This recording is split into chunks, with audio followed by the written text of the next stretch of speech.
এতদিন শুনতাম নারী সৌন্দর্য আটকায় না, গুণে আটকায়। গুণ থাকলেই একটা ছেলে মানুষ তার আকর্ষণ হয়। এখন দেখতেছি তা না, একটা নারীর সৌন্দর্য হলেই একটা পুরুষ আটকায়। কারণ নারীর যতই গুণ থাক, গুণে কখনো একটা ছেলে আটকায় না। তার সৌন্দর্যটাই মেন। তার যদি চেহারা ভালো থাকে, গায়ের রং সুন্দর থাকে, তাহলেই সেই ছেলে আটকায়। এখন বাজে দিনের পুরো 12টা। এখন পর্যন্ত সূর্য ওঠার নাম নেই।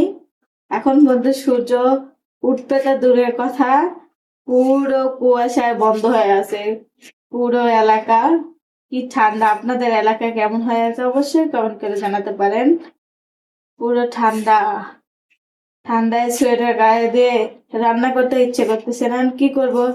রান্না না করলে তো পেটে ভাত যাবে না, রান্না তো করাই লাগবে, খাওয়াই তো লাগবে। ওই যে মেয়ে এতক্ষণ ধরে শুয়ে আছিল, বসে রাখছিল ওখানে, এখন মেয়ে খেলা শুরু করছে, এখন এসে রান্না শুরু করছি। কি আর করার, রান্না তো করতেই হবে। আমাদের এদিকে এখনো সূর্য ওঠার নাম নেই। ঢাকা শহরে তো ঠান্ডা নাই অবশ্য, ঢাকা শহর গরমই।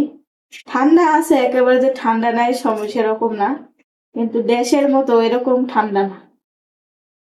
ঢাকার ঠান্ডা কমই, দেশ গ্রামে প্রচন্ড ঠান্ডা।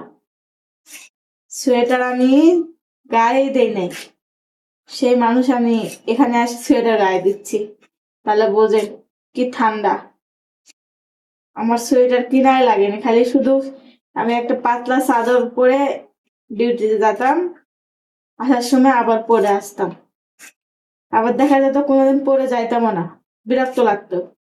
আবার মনে হতো যে কেউ পরে না, আমি পরবো কেন, এরকম মনে হতো। আর এখন সকালে ঘুম থেকে উঠে আগে সোয়েটার গায়ে দিতে হচ্ছে, তাহলে বোঝেন দেশে কি ঠান্ডাটা পড়ছে।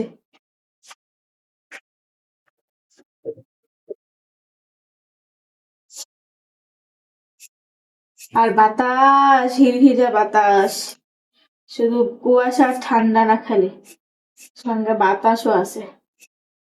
পুরো নাক মুখ বন্ধ হয়ে যাচ্ছে, একটু রোদ ওঠে না কালকে থেকে, মানে রোদের ছিটে ফোটাও নেই। কালকে মনে হয় শেষ বেলা যায় একটু উঠছিল, তাও আজকে তো মনে হয় তাও উঠবে না, আজকে সব বন্ধ হয়ে আছে। দেখা যাক বিকেলে কি হয়, বিকেলে রোদ ওঠে কিনা। মনে হয় না তো উঠবে, আর যদিও ওঠে তো উঠবে। তুমি চিল্লাচিল্লি করতেছো কেন? আম্মু কথা রেকর্ড করতেছি না, একটু চুপ করে থাকতে পারো না? হ্যাঁ, আবার বলে না।